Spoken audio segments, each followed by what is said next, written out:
fazer grandes milagres, não só hoje, mas todo dia da nossa vida. Amém?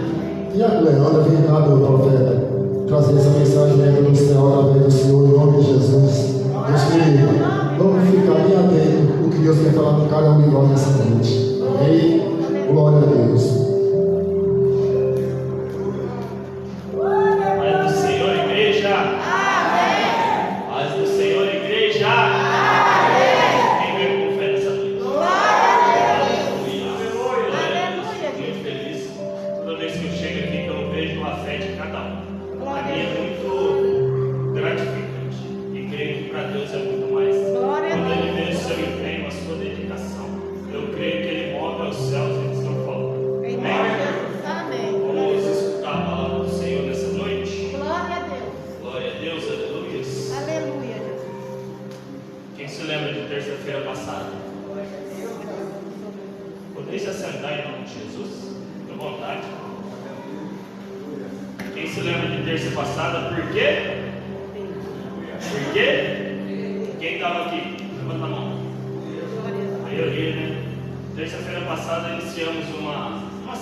Expondo a vida de Pedro, nós vemos muitos detalhes da vida dele, como que ele foi uma pessoa transformada por Deus, como que ele deixou Deus transformar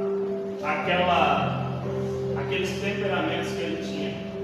Ele era um cara muito impulsivo, muito sanguíneo, mas depois nós analisamos que depois da descida do Espírito Santo, ele ficou uma pessoa transformada.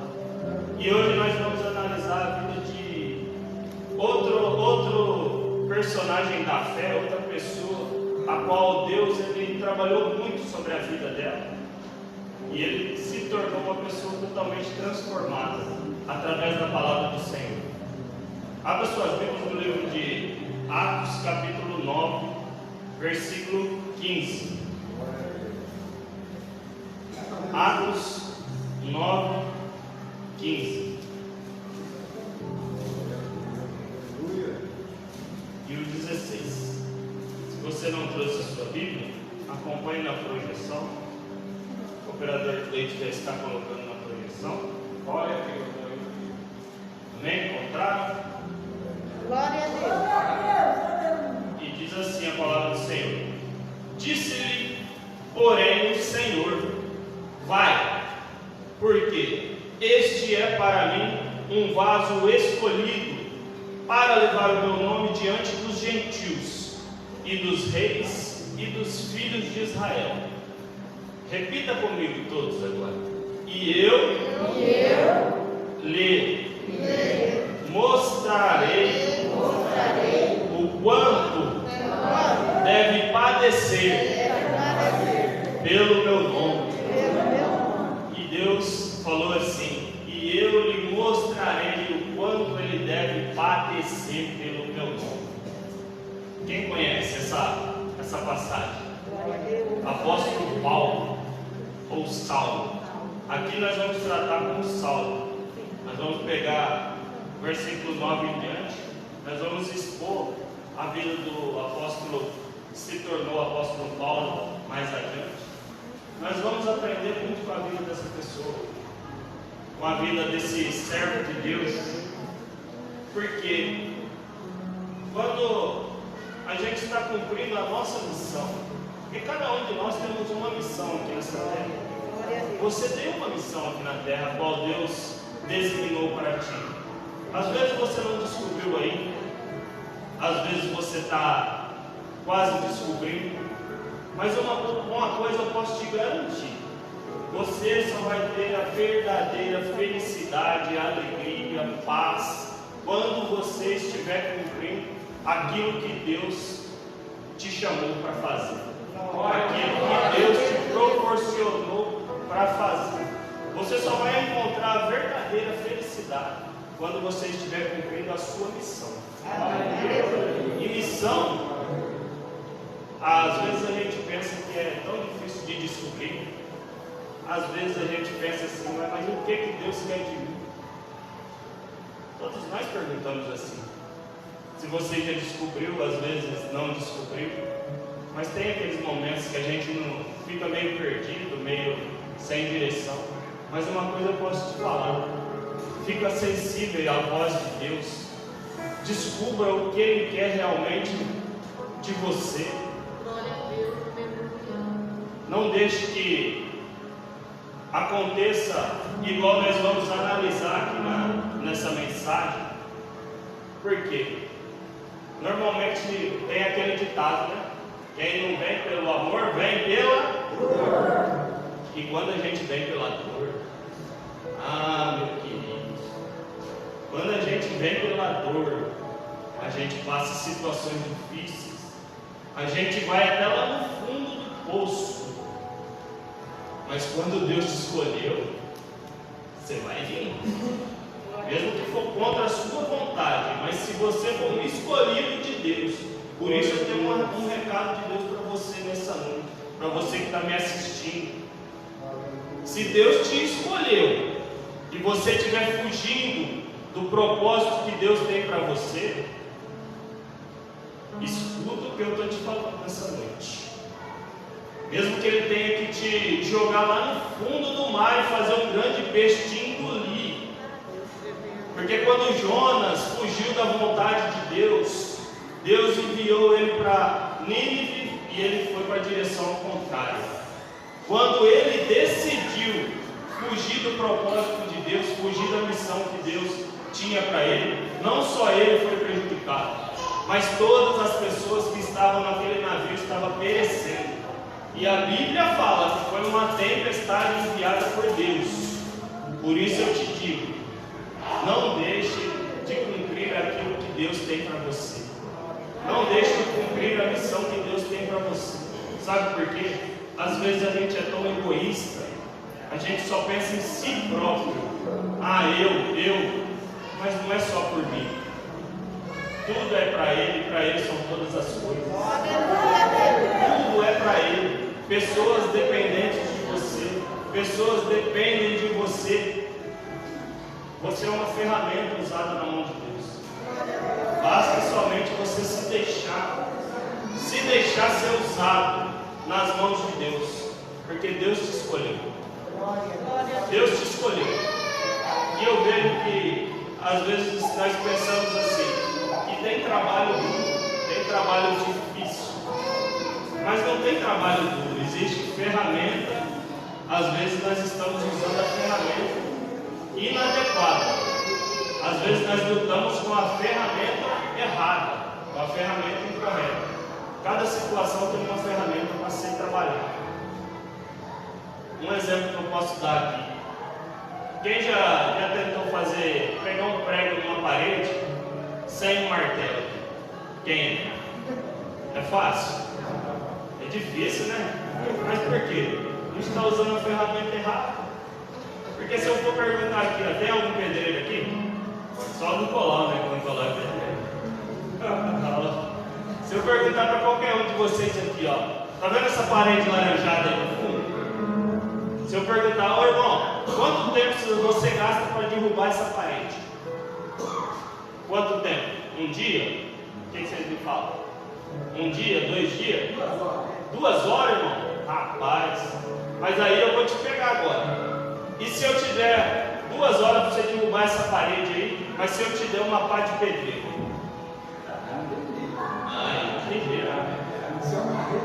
Tem que ser uma marreta boa, né? E todo trabalho tem a sua ferramenta correta. Por quê? Quando às vezes a gente usa a ferramenta errada, dá mais trabalho, a gente sofre, a gente cansa, e não é a certeza de alcançar o resultado. Não há certeza de alcançar o resultado quando a gente está usando a ferramenta errada. E Paulo ele foi uma ferramenta que Deus escolheu. Repita comigo: Paulo foi uma ferramenta que Deus escolheu para levar o seu nome diante dos gentios. Mas aí eu te pergunto, mas não tinha os apóstolos? Não tinha os 12 apóstolos? Mas cada um cumpriu uma missão a qual Deus escolheu. Cada um cumpriu o propósito que Deus tinha para eles. E Paulo foi um escolhido de Deus para levar a mensagem até os gentios. Quem eram os gentios? Os gentios eram os povos que não eram hebreus, que não tinham a linhagem de Abraão, Isaac e Jacó. Eram os povos pagãos daquela época. E Deus escolheu Paulo para levar a mensagem para esse povo. Então Paulo era a ferramenta correta para aquele momento, para levar o Evangelho de Cristo até as outras pessoas. E Deus escolheu ele. Mas sabe qual é o problema? Paulo era um fariseu. E o que é um fariseu? Um fariseu daquela época, assim como Cristo, ele batia de frente muito com os fariseus. Vamos se comparar os fariseus nos dias de hoje como um religioso. O fariseu era um membro de um grupo daquela época, de uma seita judaica. Então ele era um religioso. Sabe qual é o problema da gente ser um religioso? A gente deixa de ser uma pessoa espiritual. Os religiosos naquela época foram os que crucificaram a Cristo. Eles estavam ali, mas eles não conseguiam enxergar que ali estava diante deles o Cristo vivo. Eles observavam a lei, mas eles só falavam da boca para fora. E esse é o problema da gente ser um religioso. Às vezes a gente é arrogante, às vezes a gente é ignorante. E se a gente não deixar ser uma pessoa transformada por Deus, se a gente não tiver um caráter transformado por Deus, vai ser muito difícil a gente conseguir discernir qual é a missão que Deus tem para a nossa vida. Qual é a missão que Deus tem para mim e para você. E a gente vai levar uma vida frustrante, uma vida de altos e baixos. Dias estão bons, dias estão maus.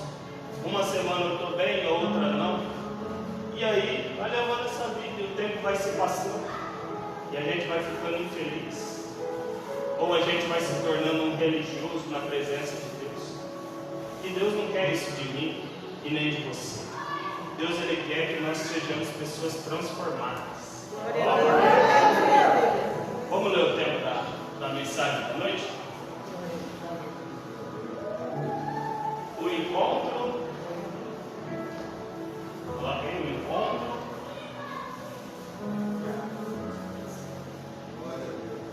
Está subindo glória a Deus.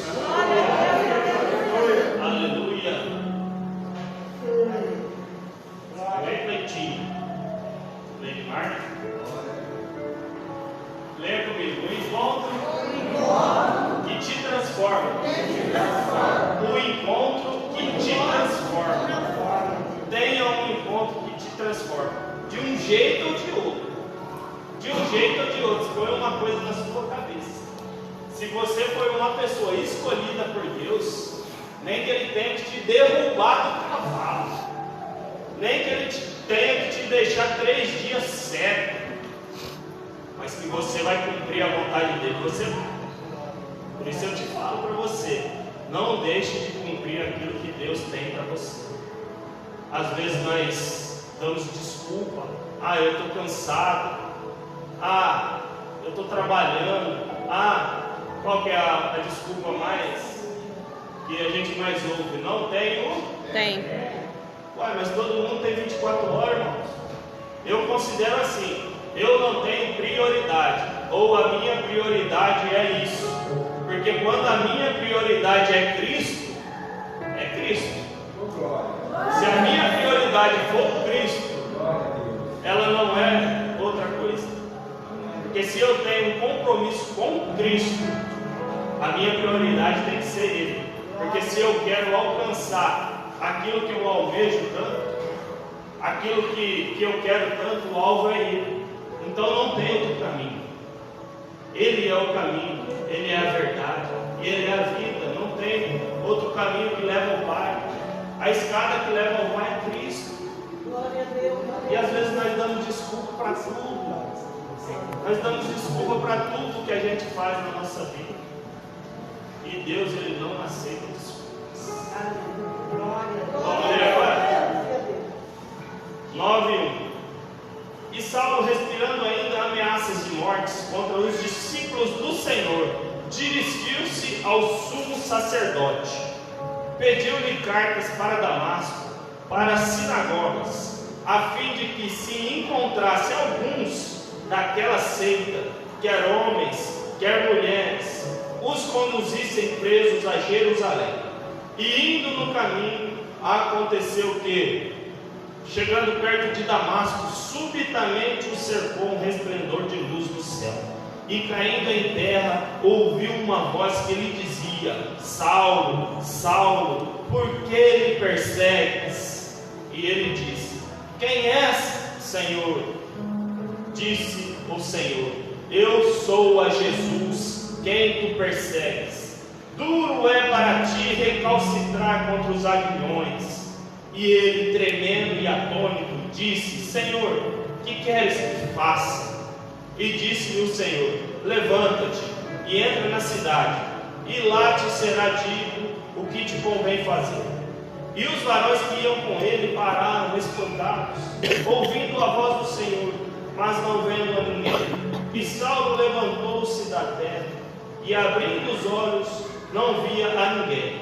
E guiado pela mão, os conduziram a Damasco. E esteve 3 dias sem ver, e não comeu e nem bebeu.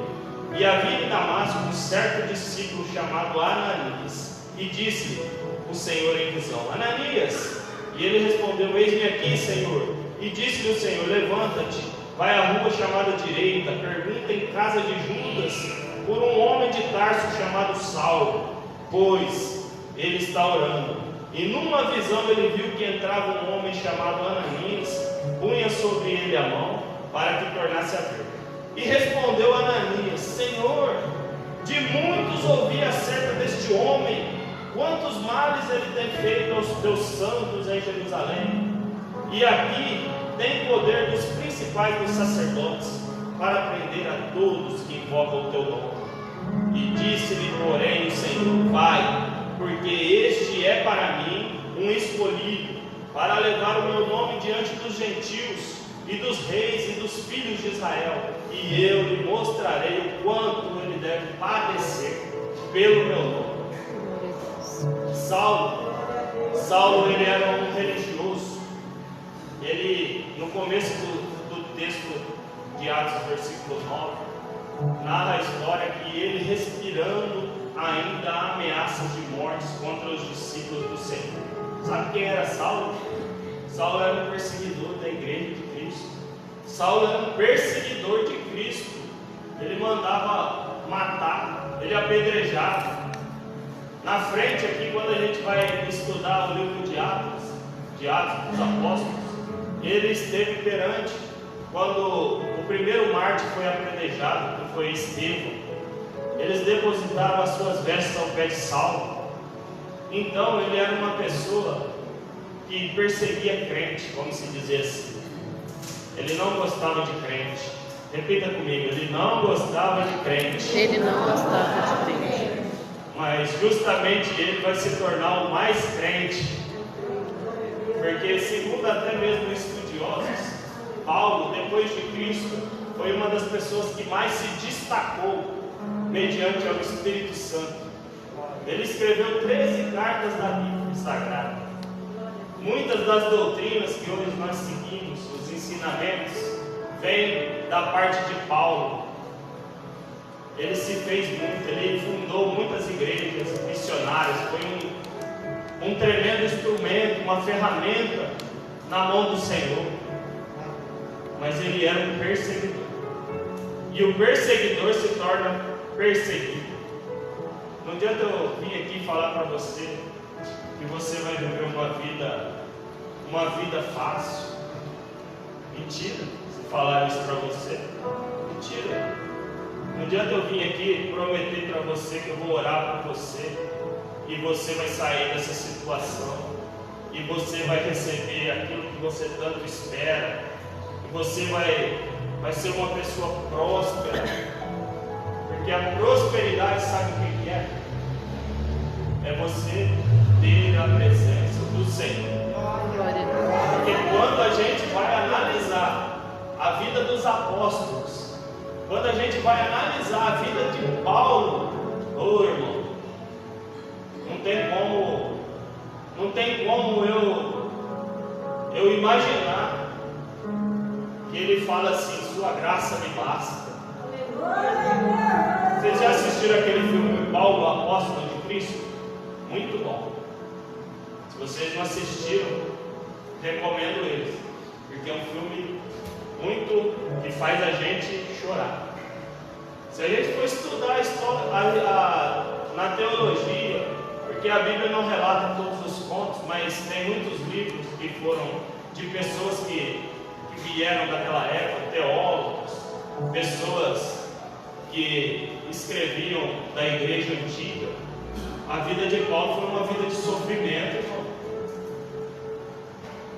A gente não consegue enxergar a alegria na vida de Paulo. Ele foi apedrejado até quase a morte. Ele foi açoitado várias vezes. A maioria desses escritos das as cartas paulinas, foi escrita dentro de cadeias, dentro de prisões. Agora, como eu venho aqui falar para você, não, você vai receber uma vida fácil aqui na terra. Mentira, não vai. A vida aqui é dureza. E tem hora que, se a gente não se levantar, não se colocar de pé diante de Deus e encarar, e ter coragem para viver e prosseguir, não adianta a gente ficar olhando para trás. Glória a Deus. Pensou se Paulo fosse ficar olhando para trás? E depois eu vou te mostrar mais à frente aqui, ó, que Paulo, no versículo 22, olha aqui que Saulo, porém, se esforçava muito mais e confundia os judeus que habitavam em Damasco. Isso foi depois do encontro. A Bíblia narra que ele se esforçava muito mais de quando ele era antes. Então, o que eu tenho para te falar nessa noite, você tem que se esforçar muito mais do que aquela vida anterior. Se você foi uma pessoa que se converteu a Cristo realmente, ou se está passando pelo processo, já fica ciente que muito mais lutas, muito mais batalhas vai vir sobre a sua vida. Mas uma coisa eu posso te garantir, que Jesus Cristo falou, que muitas são as aflições, mas Ele estará contigo em todas elas. Glória a Deus. Porque de Gênesis a Apocalipse, eu nunca vi um justo desamparado. Glória a Deus. Eu nunca vi um justo desamparado. É por isso que a gente tem que analisar as nossas vidas e levar uma vida justa diante de Deus. Não é diante dos homens, é diante de Deus. Porque Deus, Ele ama a justiça. E Ele nunca vai ficar do lado de injustiça. É por isso que eu e você temos que levar uma vida plena diante da palavra de Deus. Como que funciona? Aqui é uma escola. Eu falei aqui algo essas semanas para trás. Aqui é uma escola. A gente vem, aprende, para quê? No dia da prova, a gente ser aprovado. Porque na escola a gente não estuda. Aí a prova está marcada em tal dia. Aí vem a prova, se você não estudou, o que vai acontecer? Vai ser reprovado, vai repetir de ano, vai ficar repetindo os mesmos erros. E Deus não espera isso da gente. Deus, Ele espera que a gente tenha um caráter transformado. Se a gente tiver um caráter transformado, mesmo com as perseguições, mesmo com as lutas, com as batalhas, Paulo, ele foi apedrejado, ele foi açoitado, ele foi amarrado, preso, perseguido, passou por naufrágio, até por picada de cobra. A Bíblia relata que aconteceu com ele. E no fim, sabe o que aconteceu?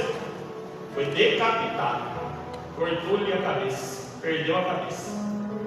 E sabe qual que a história conta quando ele estava prestes, ele já tinha recebido a sentença, naquela época, ele escreveu aquele texto famoso que diz assim, ó: combati o bom combate, guardei a carreira. Aí nós achamos que nós vamos ter uma vida com um melzinho na chupeta. Vai não. Todos nós passamos pelas lutas, pelas perseguições. Todos nós passamos por momentos que a gente quer socar a cabeça, fazer igual o avestruz, socar a cabeça no buraco e nem sair de lá mais. Mas Deus ele quer que nós sejamos pessoas fortes, corajosas. Em todos os momentos Ele estará com você. Todos os momentos Ele estará com você. E quando a gente é uma pessoa diferenciada, uma pessoa que ouve e pratica, nasce essa fé brota no nosso coração. Que mesmo em momentos difíceis, mesmo em momentos de dor, de sofrimento, quando a gente sente a presença do Espírito Santo, a gente chora, mas a gente chora de alegria. Quem já chorou de alegria? Não é maravilhoso? Quando você sente aquela presença gloriosa, você está passando luta, às vezes você olha com os olhos naturais assim, você não vê saída, você não vê solução nenhuma. Aí Deus ele vem, parece que Ele te pega no colo, aí você sente aquela presença de tudo, você esquece de tudo aquilo que você está vivendo. Aí muitas pessoas choram de alegria, muitas pessoas reagem de uma forma diferente, mas a presença de Deus é isso.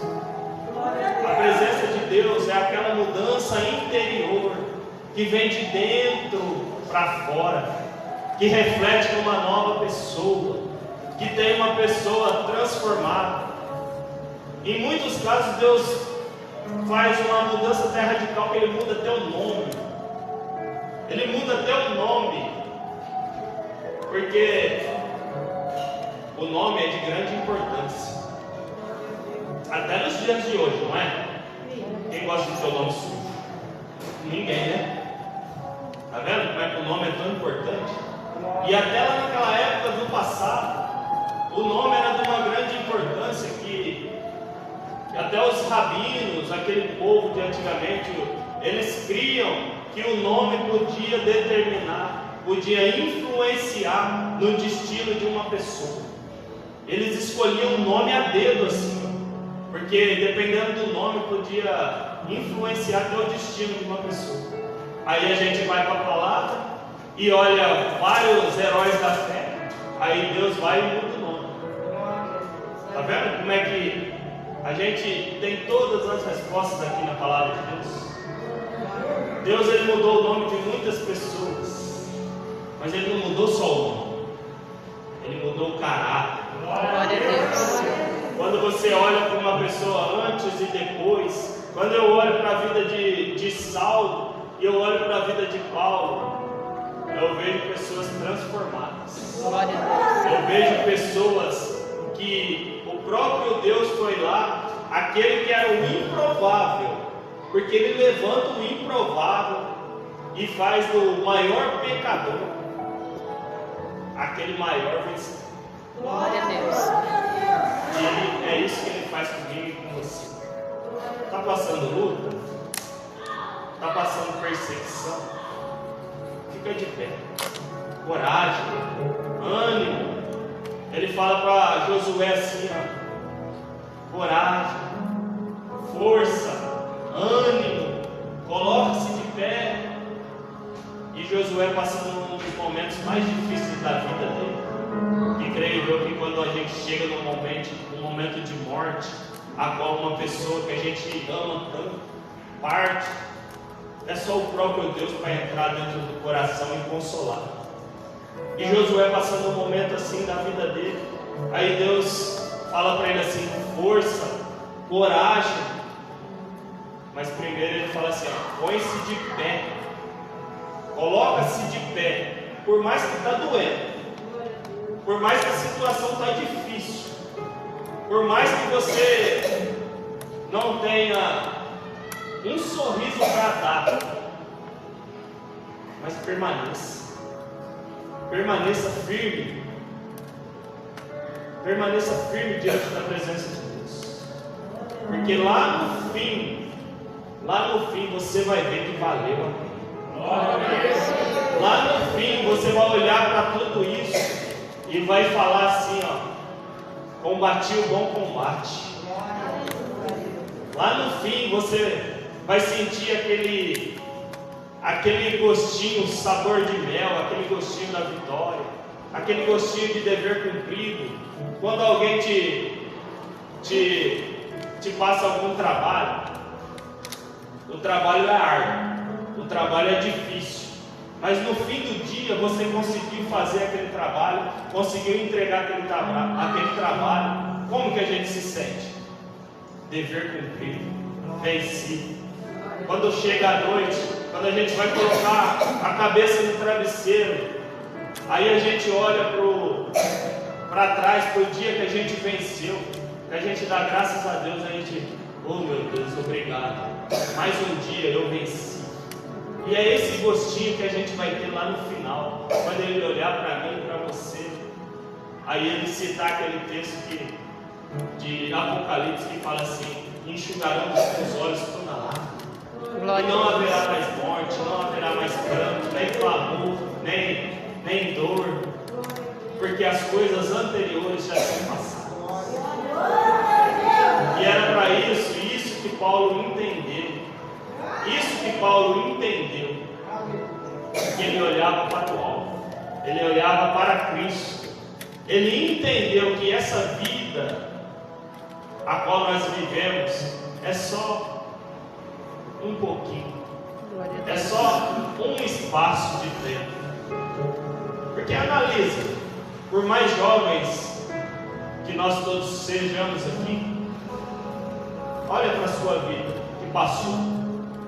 Foi assim? Eu, analisando a minha vida, eu me lembro de quando eu era uma criança, e já se passaram 30 anos. Eu me lembro do dia que meu filho nasceu, e já se passaram 11 anos. E aí vai. E a vida é só um espaço de tempo. Coloca aquele vídeo do apóstolo Paulo. Assista essa fala é um trecho daquele filme que eu recomendei para os irmãos. Se vocês tiverem a oportunidade de assistir, não deixe de assistir. É um filme excelente. Tem vários filmes cristãos excelentes. Imagine-se olhando para um vasto mar diante de você. Você se abaixa, põe a mão na... Você já velejou? Sim. Imagine-se olhando para um vasto mar diante de você. Você se abaixa, põe a mão na água e traz um pouco de água até você. Imediatamente a água começa a escorrer pelos dedos até a mão estar vazia. Essa água é a vida do homem. Do nascimento à morte, ela está sempre escorrendo por nossas mãos até se ir. Junto com tudo a que você tem apreço neste mundo. Porém, o reino de que falo, para o qual eu vivo, é como o resto da água do mar. O homem vive por aquele punhado de água que escorre pelos dedos. Mas aqueles que seguem Jesus Cristo vivem para aquela expansão infindável de mar.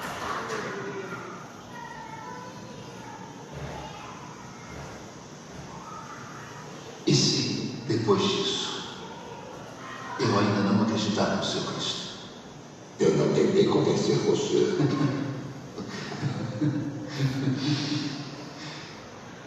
Escute aqui. Só existe um momento. Não sou eu. É o próprio Cristo que olha para você e estilhaça as suas defesas. E nesse momento você entenderá que é totalmente conhecido de Deus. E se sentirá completamente amado. Vou orar para que esse momento chegue a você.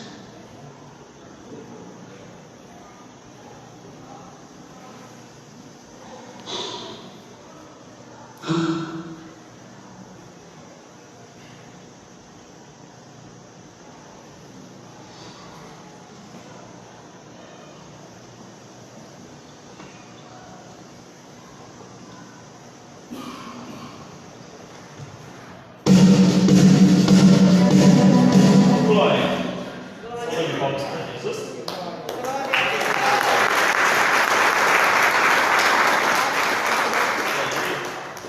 Vocês conseguiram entender o que esse vídeo falou? Como que Paulo falou? A hora que ele fez a comparação do mar, ele falou assim, ó. Ele pegou um pouco d'água na mão, aí ele disse assim, ó. E a gente olha a nossa vida, a gente vive a nossa vida como se fosse esse pouquinho de água aqui. Mas aí a vida vai escorrendo pelas mãos, o tempo vai passando, as coisas vão acontecendo e é um estralar de Deus. Mas o que eu e você temos que entender é que a vida com Cristo é o mar inteiro, é o inteiro. E o que Cristo ele nos promete? É a vida eterna. Não é essa vida aqui, ó. Não é essa vida terrena.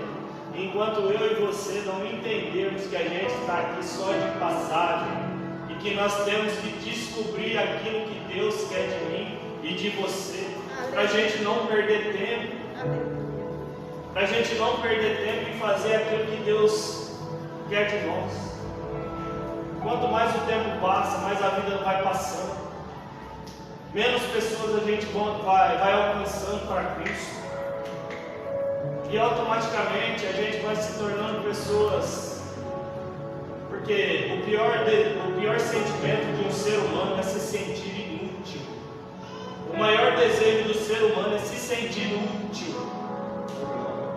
A maior recompensa de um ser humano é se sentir útil.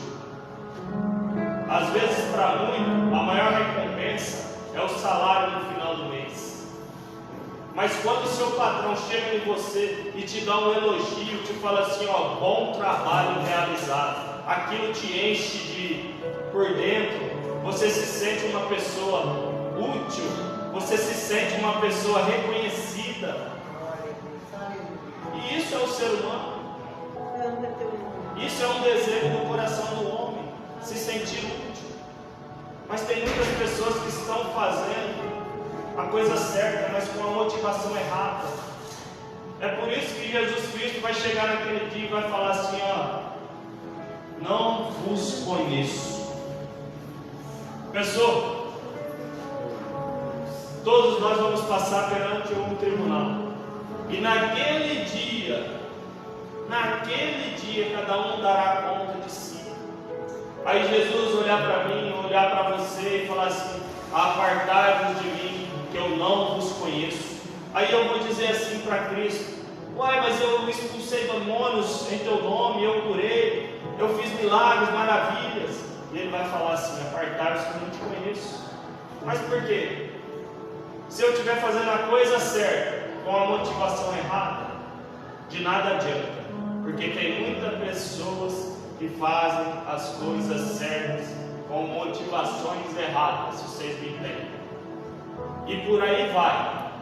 Então, de nada adianta, porque o propósito de servir, quando eu estou servindo, o que é servir? Eu não esperar nada em troca. Porque quando eu espero algo de você ou algo de alguma pessoa, eu não estou servindo. Eu estou esperando algo em troca. Algum dia você vai poder me recompensar. Então isso não é servir. Isso não é servir. Quando a gente faz as coisas esperando recompensa, principalmente do ser humano.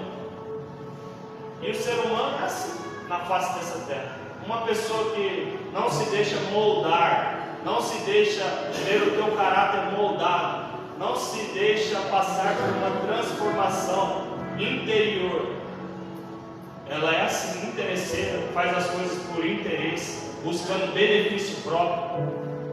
Só te ajuda se você tiver alguma coisa a oferecer. Mas uma pessoa que é transformada por Cristo, uma pessoa que tem as suas características transformadas por Cristo, não. Ela te ajuda por amor.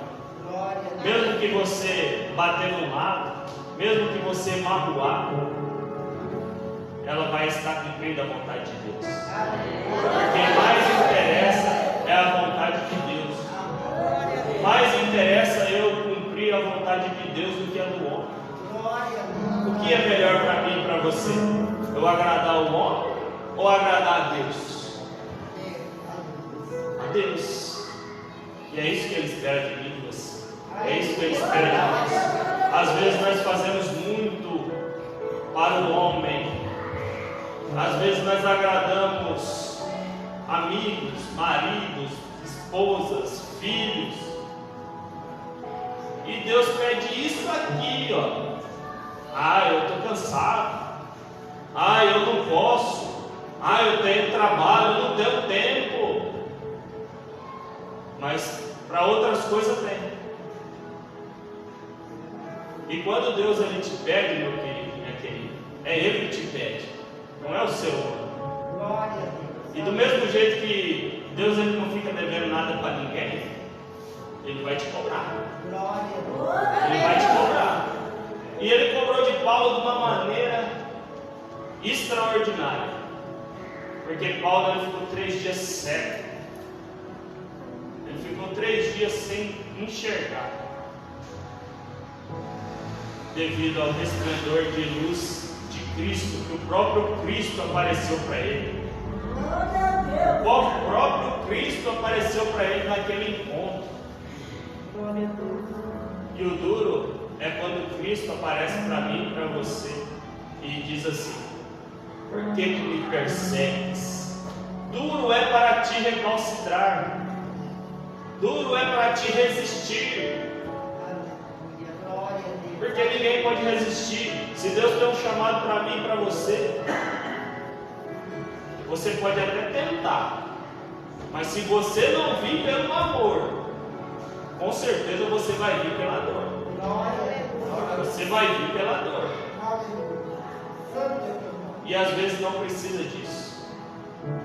Eu me lembro de muitos anos atrás, um amigo do trabalho lá, ele sempre me falava: "Senhor, vamos para a igreja.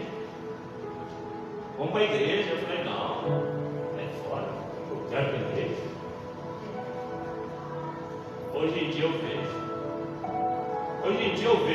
eu posso ver o tanto que eu errei, o tanto de situação que eu caí,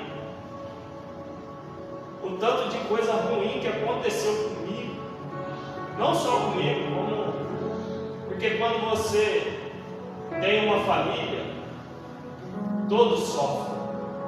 Você está passando por um momento difícil, mas todos sofrem. E às vezes sofrem por causa de você.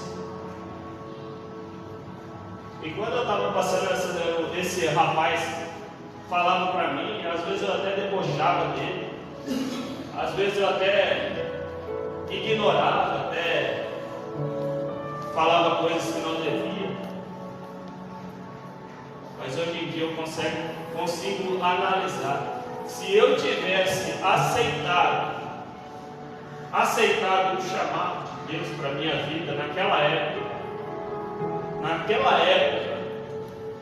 eu não teria passado por vários buracos, vários tombos que eu caí, várias situações que hoje em dia eu posso falar. Eu não seria nem se eu estaria aqui vivo.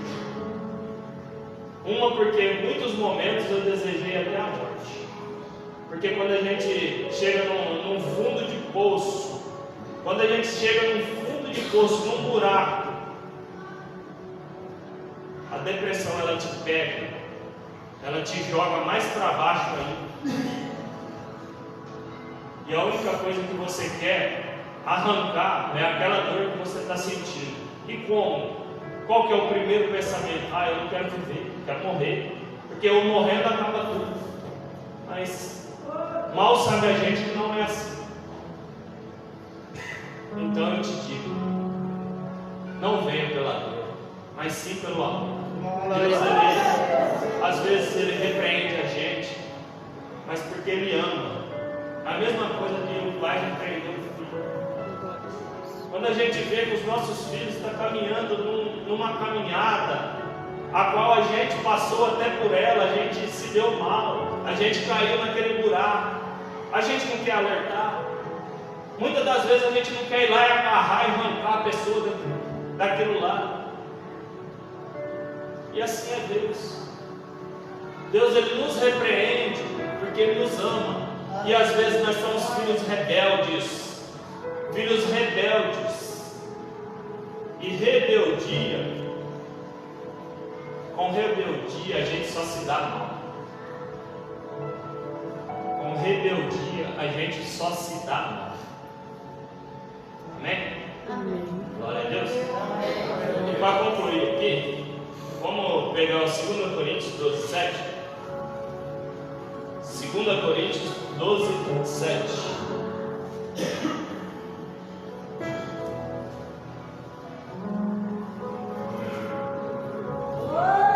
E diz assim: e para que não me exaltasse pela excelência das revelações, foi-me dado um espinho na carne, a saber, um mensageiro de Satanás para me esbofetear, a fim de não me exaltar. Acerca do qual 3 vezes orei ao Senhor, para que se desviasse de mim, e disse-me: a minha graça te basta, porque o meu poder se aperfeiçoa na fraqueza. De boa vontade, pois me gloriarei nas minhas fraquezas, para que em mim habite o poder de Cristo. Por isso, sinto prazer nas fraquezas, nas injúrias, nas necessidades, nas perseguições, nas angústias, por amor de Cristo, porque quando estou fraco, então sou forte. Quem já ouviu essa frase? Quando estou fraco, então sou forte. Mas sabe por quê? Sabe qual é o significado disso? Quando você está fraco, você está forte, é quando você deixa o poder de Cristo habitar em você. Aí você vai chorar, mas não é de tristeza, é de alegria. Glória a Deus. Você vai chorar com aquele coração cheio de alegria, porque quando você sente a presença de Deus, você sabe que Deus ele vai fazer algo para você. Você percebe que Deus ele está contigo. E Deus ele nunca vai me desamparar. Amém? Glória a Deus. Então, entenda que a gente tem que seguir com confiança e obediência. Amém? E deixar o Espírito Santo trabalhar nas nossas vidas. Como ele trabalhou na vida de Pedro, com Paulo não foi diferente. O Espírito Santo, na descida do Atos dos Apóstolos, ele trabalhou de uma forma sobrenatural na vida de Pedro. E aí prosseguiu. E aí ele começou a trabalhar na vida de Paulo. E Paulo, depois que ele teve um encontro com Cristo, ele foi cheio da presença de Deus, cheio do Espírito Santo do Senhor. E é aquilo que nós necessitamos. Por isso eu peço que você escute essa palavra, mas não somente escute. Coloque ela em prática na sua vida. Nos dias difíceis, lembra de Paulo. Lembra do sofrimento que Paulo passou. E mesmo assim ele foi um vitorioso na presença de Deus. Nunca reclame quando você está passando por luta, por provação. Sabe por quê? Porque todas as coisas cooperam para o bem daqueles que amam a Deus. Quem quer? Amém? Glória a Deus. Queria agradecer. agradecer vocês que esteve conosco. Deus abençoe a sua vida. Que Deus possa ter falado com você através da palavra. Em nome de Jesus Cristo.